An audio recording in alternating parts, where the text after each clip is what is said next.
ഇവിടെ എങ്ങനെയാണോ മൊയ്തീനോട് പെരുമാറുന്നത്, he same with me in the room also. ആൾക്ക് അവരോടിങ്ങനെ ഇവരോടിങ്ങനെ ഈ വ്യക്തി ഇങ്ങനെ അങ്ങനെയില്ല.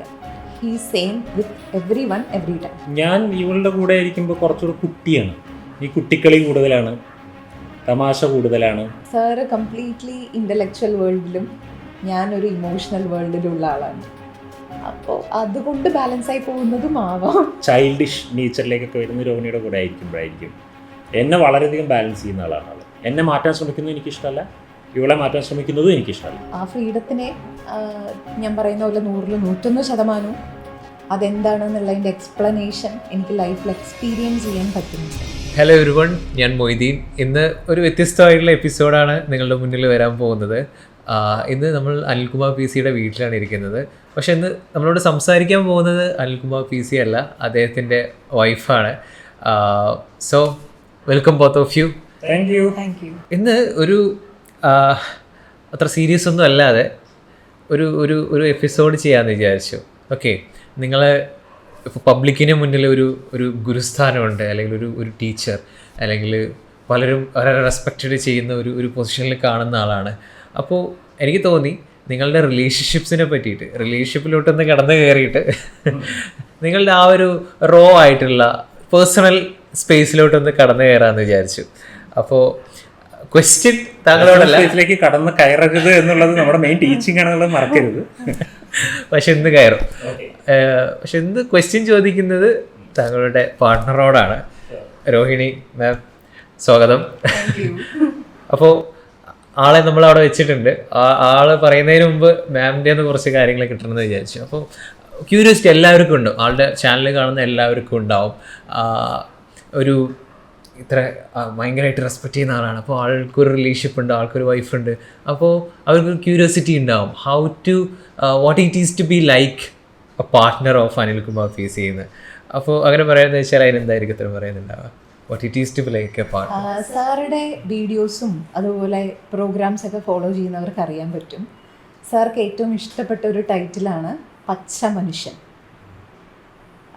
ഒരു നോർമലി നമ്മൾ പറയില്ലേ, ജാടകളൊന്നും ഇല്ലാതെ, ഇപ്പോൾ പേഴ്സണാലിറ്റി എന്ന് പറഞ്ഞ് നമ്മളെ ലോകം പഠിപ്പിക്കുന്ന കുറേ ചട്ടക്കൂടുകളുണ്ട്. അപ്പോൾ അതൊന്നുമില്ലാതെ ഒരു ഫ്രീ ബേർഡായിട്ട് നമ്മൾ എന്താണോ പച്ചയ്ക്ക് അതുപോലെ ജീവിക്കാൻ സാധിക്കണം. അപ്പോൾ ആ ഒരു അവബോധത്തിൽ ജീവിക്കുന്ന ഒരു മനുഷ്യനെ കിട്ടിയത് എൻ്റെ ഏറ്റവും വലിയൊരു ഭാഗ്യമാണ്. ഇപ്പോൾ നമ്മൾ ആര് തന്നെ ആയാലും നാച്ചുറലായിട്ടിരിക്കാനാണല്ലോ ഇഷ്ടം. ഇപ്പോൾ ഇൻ്റർവ്യൂസ് ആണെങ്കിലും what ever it may be, നമുക്കൊരു ആർട്ടിഫിഷ്യാലിറ്റി കൊണ്ടുവരിക എന്ന് പറയുമ്പോൾ ഒരു ഡിസ്റ്റർബൻസ് വരും. രണ്ട് വ്യക്തികൾ തമ്മിൽ ഒന്നിക്കുക എന്ന് പറയുമ്പോൾ രണ്ട് ലോകങ്ങളാണ് ചേരുന്നത്. അപ്പോൾ ഫ്രം ദ തോട്ട് ലെവൽ നമ്മൾ എല്ലാ കാര്യങ്ങളിലും ഡിഫറെൻ്റ് ആയിരിക്കും. അപ്പോൾ സാറെ സംബന്ധിച്ച് മനുഷ്യ മനസ്സിനെ കുറിച്ചുള്ള പഠനങ്ങളും ആ ഒരു സൈക്കോളജി ഫീൽഡും അതുമായി ബന്ധപ്പെട്ട് ജീവിക്കുന്നതുകൊണ്ട് നമ്മളെ പൂർണ്ണമായും മനസ്സിലാക്കാനും നമ്മളുടെ വീക്ക്നെസ് ആണെങ്കിലും നമ്മുടെ പ്ലസ് ആണെങ്കിലും എല്ലാം തിരിച്ചറിഞ്ഞുകൊണ്ട് സമയമെടുത്ത് നമ്മളെ മോൾഡ് ചെയ്യാനുള്ളൊരു മനസ്സുണ്ട്. നമുക്ക് നമ്മുടെ പാർട്ട്ണർ എന്ന് പറയുമ്പോൾ ആദ്യം ചിന്ത വരുന്നത് വി ഷുഡ് ബി കംഫർട്ടബിൾ അല്ലേ. കാരണം അച്ഛനമ്മ ആ ഒരു ലോകം കഴിഞ്ഞാൽ പിന്നെ നമ്മൾ ഭൂമിയിൽ ജീവിക്കുന്നത് it's with most of the time with our partner. അപ്പം നമ്മൾ ആഗ്രഹിക്കുന്ന ഒരു കംഫർട്ടബിൾ അർത്ഥം ഇറ്റ്സ് നോട്ട് ദ എന്താ പറയുക ഔട്ട്സൈഡ് നമുക്ക് ചെയ്തു തരുന്ന ഫെസിലിറ്റീസോ സൗകര്യങ്ങളോ അത് മാത്രമല്ല, ദാറ്റ് ഈസ് നീഡഡ്. പക്ഷെ പ്രൈമറിലി ആ പുറമേ ഉള്ളത് ഒന്നുമില്ലെങ്കിലും മനസ്സാ വാച കർമ്മണ ഒരു സെക്യൂർഡായിട്ട് സേഫായിട്ട് നമ്മളെ മനസ്സിലാക്കും. അല്ലെങ്കിൽ നമുക്ക് മിസ്റ്റേക്സ് ഉണ്ടെങ്കിലും തിരിച്ചറിഞ്ഞാലും ഷൗട്ട് ചെയ്യില്ല, സമയമെടുത്ത് നമ്മളെ മാറ്റാൻ ശ്രമിക്കും. എങ്ങനെ മോൾഡ് ചെയ്താലാണോ നമ്മളൊരു നല്ലൊരു ബ്യൂട്ടിഫുൾ പ്രോഡക്റ്റായിട്ട് പുറത്തു വരിക, അത് പൊട്ടിപ്പോവരുത്. അപ്പം അത്രത്തോളം ശ്രദ്ധിക്കുന്ന ഒരു വ്യക്തിത്വത്തെ എനിക്ക് എൻ്റെ കൂടെ 24 hours കിട്ടിയിട്ടുണ്ട്. So I feel I M the most luckiest person in the world. നിങ്ങൾ വഴക്ക് കൂടാറുണ്ടോ, അല്ലെങ്കിൽ നിങ്ങളുടെ ഇടയിൽ കോൺഫ്ലിക്ട്സ് ഉണ്ടാവാറുണ്ടോ? അപ്പോൾ അങ്ങനെയാണെന്ന് വെച്ചാൽ അതിനെങ്ങനെയാണ് നിങ്ങൾ ഡീൽ ചെയ്യാറ്? രണ്ടുപേരുടെയും വ്യത്യസ്തമായ ക്വാളിറ്റീസാണ്. അപ്പോൾ സാറുടേതായൊരു വിസ്ഡം നോളേജ് ലെവലിൽ അതെടുക്കും. മറ്റൊന്ന്, ഞാൻ എൻ്റെ ലൈഫിൽ ഏറ്റവും കൂടുതൽ ഗ്രാറ്റിറ്റ്യൂഡ് പ്രാക്ടീസ്, അതുപോലെ ബി താങ്ക്ഫുൾ ടു എവറിത്തിങ്, അതെല്ലാം ഞാനും എൻ്റെ ഒരു സൈഡിൽ പ്രാക്ടീസ് ചെയ്യുന്ന ആളാണ്. അപ്പോൾ എന്ത് വരുമ്പോഴും ഉള്ളുകൊണ്ട് ആ ഒരു സംയമനം പാലിക്കാനും ഇത് ആ ഒരു മിസ്റ്റേക്ക് ഉണ്ടായിട്ടുണ്ട്. അതുകൊണ്ടാണ് ഒരു 10 വട്ടം 20 വട്ടം അദ്ദേഹം സൈലൻ്റായിട്ട് വാച്ച് ചെയ്തു. പക്ഷെ പിന്നൊരു മൊമെൻറ്റ് വരുമ്പോൾ ഹീ ഷുഡ് ഷൗട്ട്. കാരണം അങ്ങനെ ഒരു ഷൗട്ട് വന്നാലേ എൻ്റെ ഉള്ളിലോട്ട് അത് കയറുള്ളൂ. അപ്പോൾ ആ ഒരു പോയിന്റ് വരയ്ക്കും ആൾ സൈലൻ്റ് ആയിരിക്കും, മാറുമോ എന്നുള്ളത് നോക്കും പല രീതിയിൽ. നിങ്ങൾ എങ്ങനെയാണ് സോൾവ് ചെയ്യുക? നിങ്ങൾ മിണ്ടാതെ കുറേ ദിവസം ഇരുന്നുണ്ടോ? അങ്ങനെയൊക്കെ ഒന്നുമില്ല. അയ്യോ, ഒരു മണിക്കൂർ പോലും ഉണ്ടാവില്ല അതിനു മുമ്പിൽ ഇരുന്ന് സംസാരിക്കുക. നിങ്ങൾക്ക് ഫീൽ ചെയ്യുന്നതെന്ന് വെച്ചാൽ ഇപ്പോൾ കോൺഫ്ലിക്ട്സ് ഉണ്ടാകുന്ന സമയത്ത് പല കപ്പിൾസിൻ്റെ കേസ് എന്താ വെച്ചാൽ ആ കോൺഫ്ലിക്ട്സ് ആയിട്ട് ഇങ്ങനെ മുന്നോട്ട് പോയിക്കൊണ്ടേയിരിക്കുന്ന ഒരു സംഭവം. അപ്പോൾ അത് നിങ്ങളുടെ ഇടയിൽ ഉണ്ടാവാറില്ല. നിങ്ങളത് നടക്കും, അത് സോൾവ് ചെയ്യും, അത് കഴിഞ്ഞ് പോവും, അങ്ങനെയാണ്. സാറെ സംബന്ധിച്ച് ആ ഒരു ഫീൽഡിൽ തന്നെ വർക്ക് ചെയ്യുന്നതുകൊണ്ട് ഡെയിലി പുതിയ പുതിയ ഒത്തിരി ക്ലയൻസുമായിട്ട് ഡീലിംഗ് ഉണ്ടാവും. അപ്പോൾ more than making A problem, എപ്പോഴും ഞങ്ങളുടെ ഒരു മൂഡ് എന്ന് പറഞ്ഞാൽ ഒരു സൊല്യൂഷൻ. കാരണം പ്രശ്നം എവിടുന്നും കിട്ടും, ഏത് പോയിൻ്റിൽ ഏത് സെക്കൻഡിൽ ആകെ കിട്ടാനുള്ളത് പ്രോബ്ലമാണ്. അപ്പോൾ അതിലേക്ക് ഫോക്കസ് ചെയ്യാതെ എന്ത് വന്നാലും ചിലപ്പോൾ ഒരു 5 മിനിറ്റ് 10 മിനിറ്റ് ഒക്കെ എടുക്കും, എങ്കിലും പെട്ടെന്ന് മൈൻഡ് അതിലോട്ട് ഷിഫ്റ്റ് ആകും. ഇതല്ല, ഇങ്ങോട്ടല്ല പോകേണ്ടത്, അതിൻ്റെ സൊല്യൂഷൻ എന്താ. അപ്പോൾ ആ ഒരു പരിഹാരം കൊടുക്കുന്ന മാർഗത്തിലായതുകൊണ്ട് നമുക്ക് പെട്ടെന്ന് കോപ്പപ്പ് ചെയ്യാൻ പറ്റും. അതായത് എന്ത് ചെയ്യണം, ഇങ്ങനെ പോകാൻ പാടില്ല, ആ ഡിസിഷൻ മേക്കിംഗ് പെട്ടെന്ന് ചെയ്യാൻ പറ്റാറുണ്ട്. ഒരു വലിയ ഗ്യാപ്പ് ഉണ്ടാക്കി കുറേ മണിക്കൂർ കുറേ ദിവസം കഴിഞ്ഞ് പിന്നെ പുനർചിന്തനം ചെയ്ത് പോകേണ്ട ഒരു ആവശ്യമില്ല. പെട്ടെന്ന് നമുക്ക് ടൈം വേസ്റ്റ് ചെയ്യേണ്ടി വരാറില്ല. ഞാൻ ഒരു ക്വസ്റ്റ്യൻ ചോദിക്കാം. ഇപ്പോൾ അനിൽ സാറിനെ ആദ്യമായിട്ട് കാണുന്ന സമയത്ത് ലൈക്ക് നമ്മളെപ്പോഴും ഒരു റിലേഷൻഷിപ്പിലോട്ട് കടന്നിട്ടായിരിക്കുമല്ലോ ഒരു വ്യക്തിനെ പറ്റി പൂർണ്ണമായിട്ട് മനസ്സിലാക്കുക. പക്ഷേ നമ്മൾ മുൻപ് കാണുമ്പോൾ അവരുടെ ഒരു സർഫസ് മാത്രമായിരിക്കും നമുക്ക് കിട്ടുന്നുണ്ടാവുക. അപ്പോൾ ഒരു ഇൻട്രസ്റ്റിംഗ് ക്വസ്റ്റ്യൻ, ആദ്യം അനിൽകുമാർ പീസിനെ കാണുന്ന സമയത്ത് രോഹിണി മാമിൻ്റെ മൈൻഡിലുണ്ടായ പിക്ചർ, അനിൽകുമാർ പീസ് ഇങ്ങനെയുള്ള ആളാണ് എന്നുള്ളതും അതുണ്ടാവും. പക്ഷേ എന്തായാലും ഒരു ഡിഫറൻസ് ഉണ്ടാവുമല്ലോ, അല്ലെങ്കിൽ ഒരു കൂടുതൽ കാര്യങ്ങൾ അറിയണ്ടാവില്ല. അപ്പോൾ ആദ്യം കണ്ടതെന്നുള്ള ഒരു ആളെ പറ്റിയിട്ടുള്ള ഒരു കോൺസെപ്റ്റ്സ് എങ്ങനെയായിരുന്നു, അത് ആൻസർ ചെയ്യണം. പിന്നെ നിങ്ങളുടെ വിവാഹശേഷം ആളെ പറ്റിയിട്ട് ഇപ്പോൾ എത്ര കാലം ഒരുമിച്ച് ജീവിച്ചതെന്ന് മനസ്സിലാക്കി പിക്ചറോ, അത് തമ്മിലൊരു കോൺട്രാസ്റ്റ് കിട്ടിയെന്ന് വെച്ചാൽ ബിഫോർ മാരേജ് ഒരു സീൻസ് നോക്കിക്കഴിഞ്ഞാൽ ഫിസിക്കലി എനിക്ക് ആ ഒരു പ്രസൻസിൽ കൂടുതൽ ടൈം ഇടപെടാനോ ജീവിക്കാനോ സാധിച്ചിട്ടില്ല എന്ന് മാത്രമേ ഉള്ളൂ. പക്ഷേ അന്ന് ഞാൻ അദ്ദേഹത്തിൽ കണ്ടിരുന്ന ആറ്റിറ്റ്യൂഡും മനുഷ്യരോട് ഇടപഴകുന്ന രീതിയും ഓരോ കാര്യങ്ങളെയും ഹാൻഡിൽ ചെയ്യുന്ന രീതി, അതെല്ലാം ഞാൻ ബിഫോർ സീൻസിൽ എന്തൊക്കെ കണ്ടിട്ടുണ്ടായിരുന്നോ ഹീ സെയിം. അതിപ്പോൾ സിമ്പിളായി പറഞ്ഞാൽ മൊയ്തീനോട് എങ്ങനെയാണോ ഇപ്പം നമ്മൾ ഈ ഹാളിലിരിക്കുമ്പോൾ ഇവിടെ എങ്ങനെയാണോ മൊയ്തീനോട് പെരുമാറുന്നത്, he same with me in the room also. അതായത് ഞങ്ങളുടെ നമ്മൾ പൊതുവേ പറയില്ലേ, ആ വ്യക്തി ഇവിടെ എങ്ങനെ കാണിക്കും കേട്ടോ, അവിടെ പോയി അങ്ങനെ ആയിരിക്കും. പക്ഷേ ആളുടെ എല്ലാ ഗുണങ്ങളിലും വെച്ച് ഏറ്റവും വലിയൊരു ഗുണം ആൾക്ക് അവരോടിങ്ങനെ ഇവരോടിങ്ങനെ ഈ വ്യക്തി ഇങ്ങനെ അങ്ങനെയില്ല. He same with every one every time. But എനിക്ക് കുറച്ച് വ്യത്യാസം തോന്നിയിട്ടുണ്ട് അതിൽ. ഞാൻ ഇവളുടെ കൂടെ ആയിരിക്കുമ്പോൾ കുറച്ചുകൂടെ കുട്ടിയാണ്, നിങ്ങളുടെ മുന്നിൽ കുറച്ചുകൂടെ സീരിയസ് പേഴ്സൺ അല്ലേ. ഞാൻ രോഹിണിയുടെ കൂടെ ആയിരിക്കുമ്പോൾ കുറച്ചുകൂടെ ഒരു കുഞ്ഞാണ് എനിക്ക് അങ്ങനെ തോന്നിയിട്ടുള്ളത്. ഈ കുട്ടിക്കളി കൂടുതലാണ്, തമാശ കൂടുതലാണ്, ഫണ്ണ് കൂടുതലാണ്, ഞാൻ ഫൺ മൂഡുകൾ കൂടുതലാണ്. എനിക്ക് തോന്നുന്നു ഇവളെന്നെ ഡീൽ ചെയ്യുന്നത് ഒരു കുട്ടിയെ പോലെയാണ്. അതെ അതെ, ഈ സൈഡ് ആരും കണ്ടിട്ടുണ്ടാവില്ല. അതായത് പൊതുവെ പബ്ലിക്കിന് മുന്നിൽ ഭയങ്കര സീരിയസ് ആയിട്ടുള്ള. പക്ഷെ ഞാൻ പബ്ലിക്കായി പറയുന്നൊരു കാര്യമാണ്, എൻ്റെ പേഴ്സണൽ ലൈഫ് കാണണമെങ്കിൽ വീട്ടിൽ വന്ന് നോക്കൂ എന്നുള്ളത്. എനിക്കത് വളരെ ഇഷ്ടമാണ്. പച്ചയ്ക്കുള്ള കുട്ടിത്തം കളിച്ചിട്ടുള്ള ജീവിതം, കുട്ടിക്കളികൾ മാറാത്ത ഒരാളായി ജീവിക്കുക എന്നുള്ളത് ഇഷ്ടമാണ്. അതാണ് ഒരു വ്യത്യാസമുള്ള ഇവിടെ പറഞ്ഞിരുന്നത്, മറന്നുപോയതായിരിക്കും, അങ്ങനെയല്ലേ? ശരിയാണ്. അപ്പോൾ അത് പറഞ്ഞപ്പോൾ ഞാൻ ഒരു പോയിന്റ് കൂടി ചെയ്യാം. സ്നേഹഭാഷ റിലേഷൻഷിപ്പ് കോഴ്സുകളൊക്കെ ഭയങ്കരമായിട്ട് പ്രൊമനൻ്റ് ആയിട്ട് ചെയ്യുന്നൊരു വ്യക്തി കൂടിയാണ് അദ്ദേഹം. പല കപ്പിൾ കൺസൾട്ടേഷൻസും ഈ റിലേഷൻഷിപ്പിനെ പറ്റിയിട്ട് വാദോരാതെ സംസാരിക്കുന്ന വ്യക്തിയാണ്. ചോദിക്കുകയാണ്, അവിടെ പറയുന്ന കാര്യങ്ങളൊക്കെ എവിടെ ഉണ്ടോ? കണ്ടിന്യൂസ്ലി ഞാനും ബാക്ക്ഗ്രൗണ്ടിൽ അതിനു വേണ്ടി വർക്ക് ചെയ്തുകൊണ്ടിരിക്കുന്നതുകൊണ്ട് നമുക്കും ഏകദേശം മനസ്സിലാക്കാൻ പറ്റിയിരുന്നു. നാച്ചുറലി മാരീഡ് ലൈഫ് എന്ന് പറയുമ്പോൾ ഇങ്ങനെയൊക്കെയുള്ള പ്രശ്നങ്ങളുണ്ട്. പക്ഷെ എന്നെ സംബന്ധിച്ച് അതൊക്കെ ഒരു സ്റ്റോറി പോലെയാണ്. കാരണം ഞാൻ കേട്ടിട്ടേ ഉള്ളൂ. കാരണം ഞാൻ എക്സ്പീരിയൻസ് ചെയ്യുന്ന എൻ്റെ മുന്നിലുള്ള വേൾഡ് കംപ്ലീറ്റ്ലി ഡിഫറെൻ്റാണ്. കാരണം സാറ് എല്ലാവർക്കും വേണ്ടി അങ്ങനെ ഒരു കോഴ്സ് സെറ്റ് ചെയ്യുമ്പോൾ തന്നെ നാച്ചുറലി ഇപ്പം നമ്മൾ പറയാറില്ലേ പ്രീച്ചേഴ്സ്, വെറുതെ പറയാൻ വേണ്ടിയുള്ള ആൾക്കാർ. പക്ഷേ സാറെ സംബന്ധിച്ച് ആൾ എന്തെങ്കിലും ഒരു കാര്യം ചെയ്യുന്നുണ്ടെങ്കിൽ ഒന്ന് സ്വയത്തിൽ കംപ്ലീറ്റ്ലി പകർത്തുക എന്നുള്ളതല്ല, അതിലെ എന്തെങ്കിലും essence naturally it will be in his life. ആ കാര്യത്തെ എക്സ്പ്ലെയിൻ ചെയ്തുകൊണ്ടായിരിക്കും സാറ് ആ കോഴ്സ് എല്ലാം ഡെവലപ്പ് ചെയ്തിട്ടുണ്ടാവുക. അല്ലാതെ ഏതെങ്കിലും പുസ്തകത്തിൽ നിന്ന് എടുത്തതോ അല്ലെങ്കിൽ നെറ്റിൽ നിന്ന് സെർച്ച് ചെയ്ത് കുറേ ടോപ്പിക് ഉണ്ടാക്കലല്ല. സാറുടെ ഏറ്റവും ഒരു പ്ലസ് പോയിന്റ് എന്ന് പറഞ്ഞാൽ ആളുടെ ലൈഫിൽ ഇങ്ങനെ കുറച്ചാണെങ്കിലും എസെൻസ് ആണെങ്കിലും അതിനെ ഇട്ട് കുറച്ച് നേരമൊക്കെ ചെയ്ത് നോക്കും. അല്ലെങ്കിൽ ആളുടെ അടുത്ത് നാച്ചുറലി ഉള്ള കുറച്ച് സാധനങ്ങളായിരിക്കും. ഇപ്പം നമ്മളൊരു പായസവും കിച്ചടിയൊക്കെ ഉണ്ടാക്കണ പോലെ അതൊക്കെ ചെയ്തിട്ടാണ് ആൾ ഓരോ കോഴ്സിൻ്റെ മോഡ്യൂൾസും കാര്യങ്ങളൊക്കെ ഉണ്ടാക്കിയിട്ടുള്ളത്. മോഡ്യൂൾസ് വർക്ക് ചെയ്യുമ്പോൾ ഞാൻ റിസർച്ച് ചെയ്യാറുണ്ട്. നിലവിലുള്ള ഒരുപാട് സൈക്കോളജിക്കൽ ആസ്പെക്ട്സ് ഒക്കെ സ്റ്റഡി ചെയ്യും. ബട്ട് അതെടുത്തിട്ട് അങ്ങനെ ഡെലിവറി ചെയ്യാനുള്ള ഒരു ധൈര്യം എനിക്കില്ല.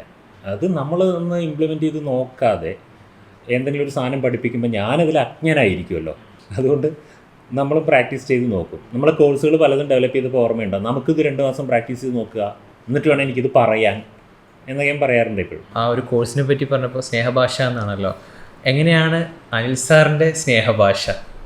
എങ്ങനെയാണ് അദ്ദേഹം സ്നേഹം എക്സ്പ്രസ് ചെയ്യുക? ചില പാർട്ട്നേഴ്സിൻ്റെ പാമ്പറിങ് നേച്ചർ കണ്ടിട്ടുണ്ടല്ലോ. സാറ് അങ്ങനെയല്ല.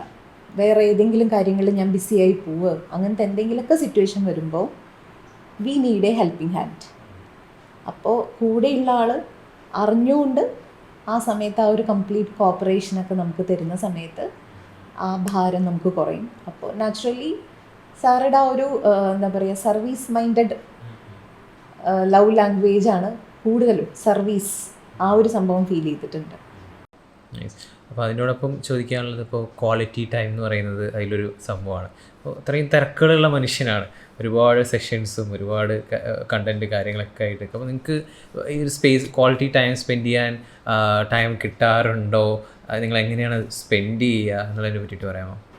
നാച്ചുറലി സാറുടെ ലെവൽ എന്ന് പറയുമ്പോൾ എപ്പോഴും പഠിക്കാനും ചിന്തനം ചെയ്യാനും നോട്ട്സ് ഉണ്ടാക്കാനും ഏറ്റവും ഇഷ്ടം അതാണ്. അപ്പം ഞാനും ആളുടെ കൂടെ ജീവിക്കാൻ തുടങ്ങിയപ്പോൾ ആദ്യം എൻ്റെ ഉള്ളിൽ വന്നൊരു തോട്ട്, നമ്മൾ ആരെ ഇഷ്ടപ്പെടുന്നോ അവർക്ക് ഇഷ്ടപ്പെടുന്ന കാര്യങ്ങളിലേക്ക് കുറച്ചെങ്കിലും ട്യൂൺ ആവാൻ ശ്രമിക്കണം. അപ്പോൾ ഫ്രീ ടൈം കിട്ടിയാലും ഞാൻ വളരെ ഉത്സുകയാണ് പല കാര്യങ്ങളെക്കുറിച്ച് അറിയാൻ. അപ്പം ഞാൻ കുഞ്ഞു കുഞ്ഞു കാര്യങ്ങളാണെങ്കിൽ പോലും ഞാൻ ചോദിക്കാറുണ്ട്, മനസ്സിലാക്കാറുണ്ട്, ചർച്ച ചെയ്യാറുണ്ട്. അതിൻ്റെ പേരിൽ നല്ല രീതിയിൽ ഫൈറ്റ് ചെയ്യാറുണ്ട് ചില പോയിന്റുകളുടെ കാര്യങ്ങൾ വരുമ്പോൾ. അങ്ങനെ ഫ്രീ ടൈം എന്ന് പറഞ്ഞാൽ ഈവനിങ്ങിലൊക്കെ കുറച്ച് ടൈം കിട്ടുമ്പോൾ ഞങ്ങൾ ഒരുമിച്ചിരിക്കും. വീടിൻ്റെ പുറത്ത് ബെഞ്ചസ് ഉണ്ടെങ്കിൽ അവിടെ ഇരിക്കും. പക്ഷെ ആ സമയത്തും ഇങ്ങനെയുള്ള എന്തെങ്കിലും ചർച്ചകളായിരിക്കും ഞങ്ങളുടെ എൻജോയ്മെൻ്റ് എന്നുള്ളത്. അത് ഒരു നോളേജ് ബേസ്ഡ് ചർച്ചകൾ ഞങ്ങൾക്ക് സുഖം തരും. അപ്പോൾ അതിൽ മുഴുകും. ഈ നമ്മൾ കുറച്ച് ഇഷ്ടമുള്ള കാര്യങ്ങളെ പറ്റിയിട്ടൊക്കെ ഒരുപാട് വന്നു. അപ്പോൾ ഞാൻ ചോദിക്കുകയാണ്, അദ്ദേഹത്തിൽ ഇഷ്ടമല്ലാത്ത കാര്യം എന്താ പറയാന്ന് വെച്ചാൽ, എടുത്തു പറയുക വെച്ചാൽ നമ്മൾ ഓർഗനൈസ്ഡ് അല്ലാതെ ഇരിക്കുന്നത് ഒട്ടും ഇഷ്ടമല്ല. അതായത് നമ്മൾ എവിടെയാണോ ജീവിക്കുന്നത്, എന്താണോ ചെയ്യുന്നത്, അതൊരു റോയലായിട്ട് എപ്പോഴും കീപ്പ് ചെയ്യണം എന്നുള്ളത് നല്ല രീതിയിൽ ആഗ്രഹിക്കാറുണ്ട്.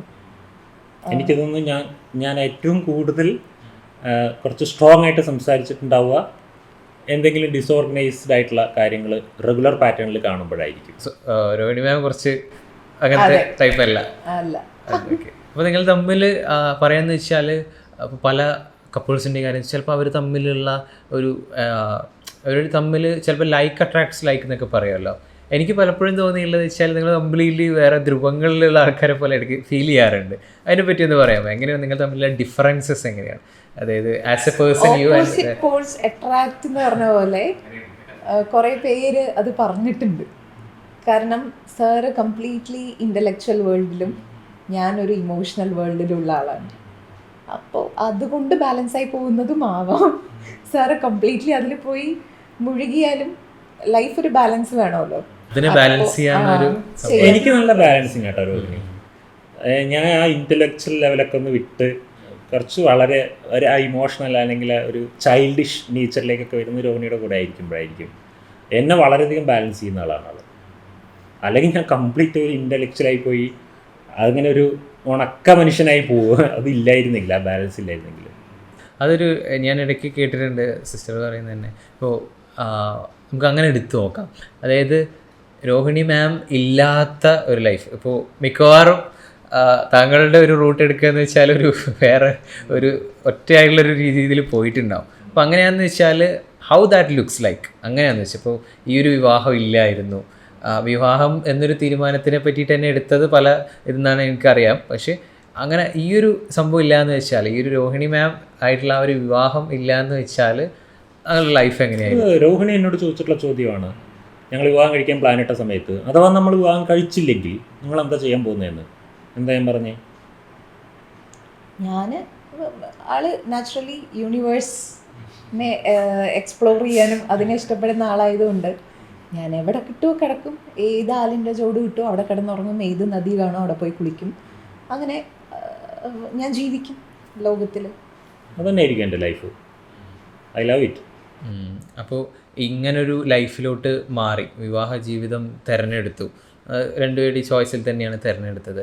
അപ്പോൾ അനിൽ സാറുടെ പെർസ്പെക്റ്റീവിൽ ഇപ്പോൾ കുറച്ച് കാര്യങ്ങൾ നമ്മൾ പറഞ്ഞു, അതോടൊപ്പം തന്നെ എങ്ങനെയാണ് ഇദ്ദേഹത്തിൻ്റെ പ്രസൻസ് താങ്കളുടെ ലൈഫിൽ ഒരു ഇമ്പാക്റ്റ് ക്രിയേറ്റ് ചെയ്തെന്ന് പറയുന്നത് വെച്ചാൽ ഒന്നുകൂടി ഡീറ്റെയിൽ ആയിട്ട് പറയുന്നത് വെച്ചാൽ?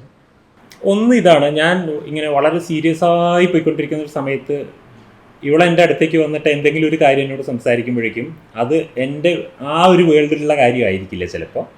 അപ്പോൾ ടം എന്ന് പറഞ്ഞാൽ നോർമലായിട്ടുള്ള ഫണ്ണി ആയിട്ടുള്ള ചൈൽഡിഷ് ആയിട്ടുള്ള ഒരു പോയിന്റിലേക്ക് ഞാൻ തിരിച്ചെത്തും. ഇത് തിരിച്ചെത്തിയില്ലെങ്കിൽ ഭയങ്കര ഡേഞ്ചറായി തോന്നിയിട്ടുണ്ട്. അതിനെന്നെ വളരെയധികം സപ്പോർട്ട് ചെയ്യാറുണ്ട്. അതിനേക്കാൾ കൂടുതൽ എൻ്റെ കരിയറിൻ്റെ ആരും കാണാത്തൊരു വലിയ സൈഡാണ് രോഹിണി എന്ന് പറയുന്നത്. ഞാൻ ഉറങ്ങിയാലും അവൾ വർക്ക് ചെയ്യായിരിക്കും മിക്ക ദിവസവും. അങ്ങനത്തെ ദിവസങ്ങളുണ്ടായിട്ടുണ്ട്. ഞാൻ എണീക്കുന്നതിന് മുമ്പേ അവൾ വർക്ക് തുടങ്ങിയിട്ടുണ്ടാവും. അങ്ങനെ എൻ്റെ കരിയറിൽ എൻ്റെ ഓഫ്ലൈൻ പ്രോഗ്രാംസിലാണെങ്കിലും ഓൺലൈൻ പ്രോഗ്രാംസിലാണെങ്കിലും വെബ്സൈറ്റിൻ്റെ ബാക്ക്ഗ്രൗണ്ട് വർക്കുകളിലാണെങ്കിലും എല്ലാം എൻ്റെ ഓരോ മൂവ്മെൻറ്റ്സും അറിയുന്ന ഒരാളാണ്. ഞാനൊരു സ്ഥലത്തേക്ക് ട്രാവൽ ചെയ്യുകയാണെന്നുണ്ടെങ്കിൽ അവിടെ വിളിച്ച് എനിക്കുള്ള റൂം ബുക്ക് ചെയ്ത് തരുന്നത് ആളായിരിക്കും ചെയ്തിട്ടുണ്ടാവുക. പിന്നെ ഞാനും അതിന് പ്രൊമോട്ട് ചെയ്യുന്ന ഒരാളാണ് കേട്ടോ. നമ്മളുടെ എല്ലാ പ്ലാനുകളും ആൾ ചെയ്യണം എന്നുള്ളത് എനിക്കൊരു ഇഷ്ടമുള്ള കാര്യമാണ്. ആളത് ഡോമിനേറ്റ് ചെയ്ത് അവിടെ നിൽക്കണം എന്നുള്ളത്. അപ്പോൾ അത് എനിക്ക് വളരെ ഇഷ്ടമാണ്. പ്രത്യേകിച്ച് ഫീമെയിൽസ് കുറച്ച് കൂടുതൽ റെസ്പോൺസിബിളായിട്ട് കാര്യങ്ങൾ ചെയ്യുന്നതും സ്വന്തം കാലിൽ ജീവിക്കുന്നതും ഒക്കെ എനിക്ക് വലിയ ഇഷ്ടമാണത്. അതുപോലെ തന്നെ എൻ്റെ മൈൻഡിലുള്ള ഒരു ഭയം ഉണ്ടായിരുന്നു വിവാഹശേഷം. അഥവാ ഞാനില്ലാതെയാവുമ്പോൾ ഇവളുടെ അവസ്ഥ എന്തായിരിക്കും, അങ്ങനെ ചിന്തിക്കുന്ന ഒരാളാണ് ഞാൻ. ക്രിട്ടിക്കലി എല്ലാം ചിന്തിക്കുന്ന ഒരാളാണ്. എനിക്ക് ചിലപ്പോൾ അത് ഹാൻഡിൽ ചെയ്യാൻ പറ്റുമെന്ന് തോന്നി, പക്ഷേ ആൾക്കത് ഹാൻഡിൽ ചെയ്യാൻ പറ്റുമെന്ന് എനിക്കറിയില്ലല്ലോ. അതുകൊണ്ട് തന്നെ ആളെ ഒന്ന് ഫിറ്റാക്കുക എല്ലാ കാര്യത്തിലും എന്നുള്ളത് എൻ്റെ ഒരു വലിയ ടാസ്ക്കായിട്ട് തോന്നിയിരുന്നു. അതിൻ്റെ പേരിലാണ് ഞാൻ പലപ്പോഴും റൂഡായിട്ടൊക്കെ ഉള്ളത്. ഫിറ്റാവാൻ വേണ്ടിയിട്ട് ഒരുപാട് പാമ്പർ ചെയ്താൽ ഫിറ്റാവില്ല. അപ്പോൾ ഞാനിങ്ങനെ നീ അത് ചെയ്തേ പറ്റൂ, നീയാണ് ചെയ്യേണ്ട ആൾ, ആ രീതിയിലൊക്കെ ഒരു ചിന്താഗതികളൊക്കെ എടുക്കുമായിരുന്നു. അപ്പോൾ ആളില്ല എന്നുണ്ടെങ്കിൽ ഞാൻ ഒരു പ്രത്യേക അഴിഞ്ഞ് പറത്ത് വിട്ട ഒരു പക്ഷി പോലെയുള്ള ഒരു അവസ്ഥയിലേക്ക് പോകുമായിരുന്നു.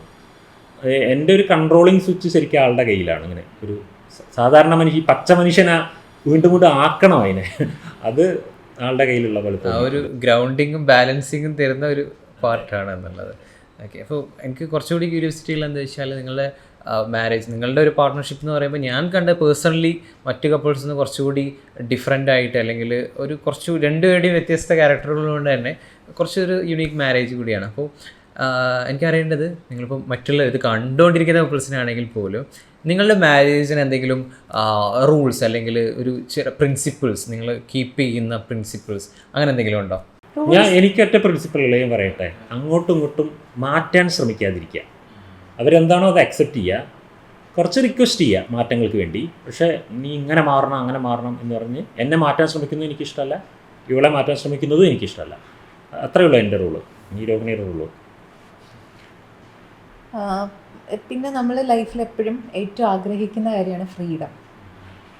അപ്പോൾ ആ ഫ്രീഡത്തിനെ ഞാൻ പറയുന്ന പോലെ 100% അതെന്താണെന്നുള്ളതിൻ്റെ എക്സ്പ്ലനേഷൻ എനിക്ക് ലൈഫിൽ എക്സ്പീരിയൻസ് ചെയ്യാൻ പറ്റുന്നുണ്ട്.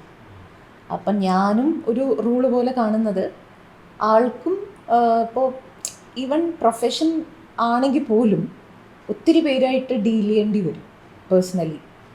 അപ്പോൾ ഇൻ ദ റൂൾ മീൻസ് എല്ലാവരെയും മനസ്സിലാക്കേണ്ടി വരും, ഇമോഷൻസ്, കാര്യങ്ങൾ, എന്തുകൊണ്ടാണ് എല്ലാവരും സാറോട് ഫുൾ ടൈം കാര്യങ്ങൾ ചോദിച്ചിട്ടും ഇടപഴകാൻ വരുന്നതും വൈ ഓൾ ആർ കമ്മിങ്. അപ്പോൾ അവർക്ക് അത്രമാത്രം മെൻ്റൽ സപ്പോർട്ട് കിട്ടുന്നത് കൊണ്ടാണ്. അപ്പോൾ ആൾക്കും ആളുടേതായ ലോകത്തിൽ ആ കംപ്ലീറ്റ് ഫ്രീഡം ഞാൻ കൊടുക്കണം. അല്ലെങ്കിൽ എങ്ങനെയെന്ന് പറഞ്ഞാൽ വർക്ക് ചെയ്യുമ്പോൾ മിനിറ്റിന് ഞാൻ ഓഫീസിൽ പോയിട്ട് ഡിസ്റ്റർബ് ചെയ്യുമായിരുന്നു. ഒരു ടൈമിൽ ഞാൻ റിയലൈസ് ചെയ്തു ദാറ്റ് ഈസ് റോങ്. കാരണം ഞാൻ ചെയ്യുന്ന കാര്യങ്ങളൊന്നും ആളങ്ങനെ ഡിസ്ട്രാക്ട് ചെയ്യാനോ ഇടപെടാൻ വരാറില്ല. അപ്പോൾ അന്ന് നാച്ചുറലി ഞാൻ ചേഞ്ചാക്കി കൊണ്ടുവന്നൊരു കാര്യമാണ്. ഇപ്പോൾ കൂടുതൽ അങ്ങനെ ഇടപെടാൻ പോകാറില്ല. ആ ഒരു കംപ്ലീറ്റ് ഫ്രീഡം. സാർക്ക് അതുപോലെ ഇടയ്ക്ക് നേച്ചറിൽ പോയിട്ട് ഒറ്റയ്ക്ക് ട്രാവൽ ചെയ്യാൻ, ഒറ്റയ്ക്ക് ഇരിക്കാനൊക്കെ ഇഷ്ടമാണ്. അപ്പോൾ എന്നെ സംബന്ധിച്ച് അതൊക്കെ ഒരു പ്രഷറുള്ള കാര്യമാണ്. എങ്കിലും പരമാവധി ഞാൻ ഇപ്പോൾ മോൾഡ് ആവുന്നുണ്ട്. അപ്പോൾ ആൾക്ക് റിലാക്സ് ആവണേ, ആൾക്ക് ഒറ്റയ്ക്ക് പോവാം, ട്രാവൽ ചെയ്യാം, അതൊക്കെ അക്സെപ്റ്റ് ചെയ്യുന്നുണ്ട്. അപ്പോൾ ആ ഒരു ഫ്രീഡം എന്നുള്ളൊരു സംഭവം റൂളായിട്ട് വെച്ചിട്ടുണ്ട്. Very nice. അപ്പോൾ ചോദിക്കുകയാണ്, നിങ്ങളുടെ റിലേഷൻഷിപ്പിനെ ഒരു ഫ്യൂച്ചറിലോട്ട് നോക്കിക്കാണെന്ന് വെച്ചാൽ നിങ്ങളുടെ ഒരു ലൈഫ്, നിങ്ങൾ രണ്ടുപേരായിട്ടുള്ള ലൈഫ്, നിങ്ങളൊരു ഫാമിലി, ആ രീതിയിൽ നോക്കുകയെന്ന് വെച്ചാൽ അതെങ്ങനെയായിരിക്കും ഒരു ഫ്യൂച്ചർ നിങ്ങൾ കാണുന്ന, ഒരുമിച്ച് കാണുന്ന ഒരു ഫ്യൂച്ചർ എന്ന് പറഞ്ഞു വെച്ചാൽ what is your future plans? പല തുള്ളി പെരുവെള്ളം എന്ന് പറയുന്ന പോലെ നമ്മൾ വളരെ കുറച്ച് പേർക്ക് ഹെൽപ്പ് ചെയ്യുന്ന ഒരു പ്ലാറ്റ്ഫോമായിട്ട് സ്റ്റാർട്ടായതാണ്. കാരണം ഞങ്ങളുടെ ലൈഫിൻ്റെ ബേസ് എന്ന് പറഞ്ഞാലും റിലേറ്റീവ്സ് ആരാണ്, ഫ്രണ്ട്സ് ആരാന്ന് ചോദിച്ചു കഴിഞ്ഞാൽ ഈ യൂട്യൂബിലൂടെ ഞങ്ങൾ പരിചയപ്പെട്ടതും അതുപോലെ ഈ കൺസൾട്ടേഷന് വന്നിട്ടുള്ളവരും ഇന്ന് അവരാരും ഞങ്ങൾക്ക് വേറെയല്ല. ആക്ച്വലി അവരൊന്നും എൻ്റെ ക്ലയൻസ് അല്ല കേട്ടോ, ഞങ്ങളുടെ ഫാമിലിയിലെ മെമ്പേഴ്സാണ്. പ്രത്യേകിച്ച് രോഹിണിയൊക്കെ അവരുടെയൊക്കെ വലിയ കമ്പനി ആയിരിക്കും, ഫ്രണ്ട്സ് ആയിരിക്കും. ക്ലയൻസായി വന്നവർ ഇപ്പോൾ ഒരു ഫ്രണ്ട് സർക്കിളായി മാറും അവർ. അപ്പോൾ നിങ്ങൾ ആക്ച്വലി എനിക്ക് ഫീൽ ചെയ്യുന്നു ഈ രീതിയിൽ ഞാൻ കണ്ടില്ല. കാരണം എന്താ വെച്ചാൽ നിങ്ങളുടെ റിലേഷൻഷിപ്പ് ഇപ്പോൾ പലരും നമ്മൾ പറയും പാർട്ട്നേഴ്സ്, ഹസ്ബൻഡ് വൈഫ് എന്നുള്ളൊരു കാര്യം. പക്ഷെ എനിക്ക് തോന്നിയില്ല ഒരു ഹസ്ബൻഡ് വൈഫിൻ്റെ ഒരു പവർ ഡൈനാമിക്കാണ് നിങ്ങളുടെ ഇടയിലുള്ളതെന്ന്. എനിക്ക് കംപ്ലീറ്റ്ലി ഫീൽ ചെയ്തിട്ടുള്ളത് ഒരു പാർട്ട്ണർഷിപ്പ് എന്നുള്ള ഒരു ഡെഫിനിഷൻ തന്നെയാണ് നിങ്ങളുടെ ഇടയിലുള്ളത്. പാർട്ട്ണർ എന്നുള്ള രീതിയിലാണ് നിങ്ങൾക്കുള്ളത്. നിങ്ങളുടെ മൈൻഡിൽ ആ ഒരു സംഭവങ്ങളൊക്കെയാണല്ലോ, ഈ ഒരു പൊതുവെയുള്ള സംഭവങ്ങളൊക്കെ നിങ്ങൾ അങ്ങനെ ഇൻറ്റൻഷനലി ചെയ്യുന്നതാണോ, നിങ്ങൾ അങ്ങനെ കോൺഷ്യസ്ലി? എന്നെ സംബന്ധിച്ചോളം അല്ല. എനിക്ക് ഭർത്താവ് എന്ന പദവിയൊന്നും ഇഷ്ടമല്ല. ഭാര്യയുടെ മേലെ ഭരിക്കുന്ന ഭർത്താവില്ലേ, അതെനിക്കിഷ്ടമല്ല. എനിക്കൊരു ഫ്രണ്ടിനെയാണ് ആവശ്യം, അവൾക്കും ഒരു ഫ്രണ്ടിനെയാണ് ആവശ്യം എന്ന് എനിക്ക് പലപ്പോഴും തോന്നിയിട്ടുണ്ട്. അപ്പോൾ ആ ഒരു രീതിയിൽ മെയിൻറ്റെയിൻ ചെയ്യുക എന്നുള്ളതാണ്. നമ്മുടെ ജീവിതത്തിൽ എന്തൊക്കെ കാര്യം ഉണ്ടായാലും മുഴുവൻ പാർട്ട്ണർഷിപ്പ് ഏറ്റെടുക്കുക, റെസ്പോൺസിബിലിറ്റി ഏറ്റെടുക്കുക, ഇമോഷൻസും ഷെയർ ചെയ്യുക, അങ്ങനെയൊക്കെ തന്നെ എനിക്ക് തോന്നിയിട്ടുള്ളത്. ബാക്കി രോഹിണിക്ക് എങ്ങനെയാണ് തോന്നിയിട്ടുള്ളത്? പിന്നെ എന്തായാലും നമ്മുടെ പ്ലാറ്റ്ഫോം ഇത്രയും മനസ്സുകളിലേക്ക് എത്തിച്ചേർന്നതുകൊണ്ട് അത് ഇനിയും ഗ്രോ ആവുക ചെയ്യുള്ളൂ. അപ്പോൾ അത്രമാത്രം മനസ്സിനെയും ഹൃദയത്തിനെയും വിശാലമാക്കാൻ പഠിച്ചുകൊണ്ടിരിക്കുന്നു നമ്മൾ. Already we love all that. അതുകൊണ്ടാണ് ചെയ്യാൻ പറ്റിയത് ഇത്രയും കാലം. പക്ഷേ കൂടുതലും നമ്മുടെ സമൂഹത്തിൽ കുട്ടികൾക്കാണെങ്കിലും മെയിൻലി ഫ്രം ദ റൂട്ട്, അങ്ങനെ എല്ലാ തലത്തിലുള്ള ആളുകൾക്കും സേവനം കൊടുക്കാൻ പറ്റുന്ന ഒരു ലെവലിൽ നമ്മുടെ ലൈഫിനെ എത്തിക്കാൻ പറ്റണം. എനിക്ക് തോന്നിയിട്ടുള്ളത്, ഞാൻ വീടുണ്ടാക്കുന്ന സമയത്ത് പറഞ്ഞു രോഹിണിയോട്, രോഹിണി നമുക്ക് താമസിക്കാനുള്ള ഒരു വീടാണെങ്കിൽ ഒരു കിളിക്കൂട് പോലെ കുഞ്ഞു വീടുണ്ടാക്കാം. അല്ല, ഒരു കുറച്ച് വലിയൊരു സൗകര്യങ്ങളോട് കൂടെ നമ്മളൊരു വീടുണ്ടാക്കുകയാണെങ്കിൽ അത് എല്ലാവരുടെയും വീടായിരിക്കണം. നമ്മളെ ആഗ്രഹിക്കുന്ന, നമ്മുടെ പ്രസൻസ് ആഗ്രഹിക്കുന്നവർക്കൊക്കെ അതാരായാലും അവർക്ക് വന്ന് താമസിക്കുവാനൊക്കെ പറ്റണം. അപ്പോൾ അത് നമ്മുടെ റിലേറ്റീവ്സിന് മാത്രമൊന്നുമല്ല, പലരും നമ്മൾ പരിചയപ്പെടും. അവർ റിക്വസ്റ്റ് ചെയ്യുന്ന പക്ഷം നമുക്ക് അവരെ നമ്മുടെ വീട്ടിലേക്ക് ഇൻവൈറ്റ് ചെയ്യാനൊക്കെ പറ്റണം. അതൊക്കെ അംഗീകരിക്കുക എന്ന് പറയുന്നത് ഒരു വൈഫിൻ്റെ ഭാഗത്ത് നിന്ന് വരുന്ന വലിയ സപ്പോർട്ടായിട്ടാണ് എനിക്ക് തോന്നിയിട്ടുള്ളത്. അപ്പോൾ ആളും ആ മൈൻഡിലേക്ക് വന്നു. ഇപ്പോൾ അങ്ങനെ പലരും നമ്മളുടെ ഗ്രൂപ്പുകളിലുള്ള പലരും നേരത്തെ കൂട്ടി ടൈമൊക്കെ ബുക്ക് ചെയ്തിട്ട് ഇവിടെ വരും, 1 day സ്പെൻഡ് ചെയ്തിട്ടൊക്കെ പോകും, ചിലപ്പോൾ സ്റ്റേ ഉണ്ടാവും. എന്നേക്കാൾ കൂടുതൽ അത് എൻജോയ് ചെയ്യുന്ന രോഹിണിയാണെന്ന് എനിക്ക് തോന്നിയിട്ടുണ്ട്. ഒരു ഇൻട്രസ്റ്റിംഗ് ആയിട്ടുള്ള കാര്യമാണ്. കാരണം എന്താ വെച്ചാൽ നിങ്ങൾ ജസ്റ്റ് വർക്ക് എന്നുള്ള രീതിയിൽ മാത്രമല്ല കാണുന്നത്. ഇപ്പോൾ ഇത് കണ്ടുകൊണ്ടിരിക്കുന്ന ആൾക്കാർ നിങ്ങളെ ക്ലയൻസ് ആയിട്ടുണ്ട്. അപ്പോൾ എനിക്ക് പറഞ്ഞത് ഇഷ്ടപ്പെട്ടു. നിങ്ങൾ ഫ്യൂച്ചറിനെ കാണുന്നതെന്ന് പറയുമ്പോൾ ജസ്റ്റ് നിങ്ങളുടെ ലൈഫ് എന്നുള്ളത് മാത്രമല്ല, നിങ്ങൾ ഇപ്പോൾ ഈ ഒരു യൂട്യൂബിലൂടെ പലരും കാണുന്നു, പലരും വീഡിയോസ് കാണുന്നു, അവരെയും ഉൾപ്പെടുത്തിക്കൊണ്ടുള്ള ഒരു ലൈഫ് തന്നെയാണ് കാണുന്നത്. അപ്പോൾ എനിക്കറിയാം, ഞാൻ കറൻ്റ്ലി ഇപ്പോൾ വീട്ടിലാണ് ഉള്ളത്. ഫോർ കോണ്ടെക്സ്റ്റ്, ഇവിടെ ഈ വീട്ടിൻ്റെ മുകളിൽ തന്നെ വേറൊരു നിലയുണ്ട്. അവിടെ ഒരു റൂം ഫെസിലിറ്റി, ഒരു റിസോർട്ട് ഫെസിലിറ്റി പോലെ തന്നെ വന്നിരിക്കുന്നവർക്ക് താമസിക്കാനുള്ള ഒരു സംഭവം കൂടിയിട്ട് വരിക. That's very wonderful to see.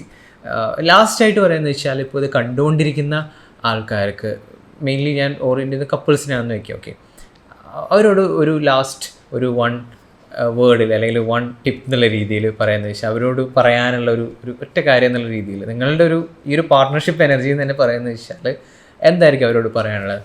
ഞാൻ പറയുന്നില്ല, കാരണം ഞാൻ പറഞ്ഞ് അധികമായിട്ടുണ്ടാവും ചിലപ്പോൾ കേട്ടിട്ട്. രോഹിണി പറയട്ടെ. സിമ്പിളായിട്ട് പറയുകയാണെങ്കിൽ ഇപ്പം നമ്മൾ കേട്ടിട്ടുണ്ട് 1 ലൈഫ് എന്നുള്ളത്. അപ്പം അതുപോലെ നമ്മൾ ആരുടെ കൂടെ ജീവിക്കുന്നുണ്ടോ അതെന്തായാലും 1 ലൈഫാണ്. നമുക്ക് 1 ലൈഫാണോ 100 ലൈഫ്സ് ആണോ what ever it may be, നമ്മൾ അവരെ കണ്ട് പരിചയപ്പെട്ട് അവരുടെ കൂടെ സ്പെൻഡ് ചെയ്യുന്നത് ഈ ഒരു ലൈഫാണ്. അപ്പോൾ ലോകത്ത് ഇത്രയും മനുഷ്യരുള്ളപ്പോഴും ആ സ്പെസിഫിക് വ്യക്തി തന്നെ നമ്മളുടെ അടുത്ത് എത്തിയർത്ഥം നമ്മൾ കടപ്പെട്ടിരിക്കുന്നു. അത് ആ എനർജി എങ്ങനെ ആയാലും ബാക്കിയെല്ലാം നമ്മുടെ മൈൻഡിനെ മോൾഡ് ചെയ്യുന്നത് പോലെ ഇരിക്കും. അപ്പോൾ അവരായിട്ട് കാണാൻ നമ്മൾ പഠിക്കും. And make the most of it. Very nice. Thank you so much. Thank you, Maydi.